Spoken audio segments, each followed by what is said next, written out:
స్తోత్రం. హిజ్కియా కూడా తన తండ్రి మంచి పేరు పెట్టాడు. ఏంట పేరంటే యెహోవా నా బలము. దేవునికి స్తోత్రాలు. దావీదు తర్వాత దావీదు పరిపాలించిన రాజ్యము పరిపాలన తర్వాత దావీదు రాజు తర్వాత గొప్ప రాజు ఎవరైనా ఉన్నారంటే ఆయన. దేవునికి స్తోత్రం. దావీదు తర్వాత దావీదు కుమారుడు సొలొమోన్. ఆయనకంత పేరు రాలేదు.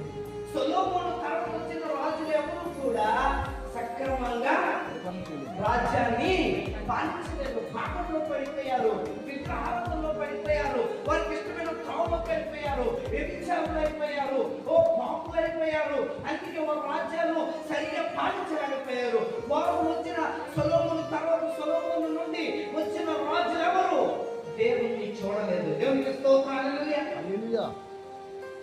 దేవుని వారి హృదయంలో ఆవరించలేదు. దేవునికి తగినంత ప్రథమ స్థానం వారు ఇవ్వలేదు. అందుకే వారి పేరు వారి కోసం చరిత్ర ఏం లేదు.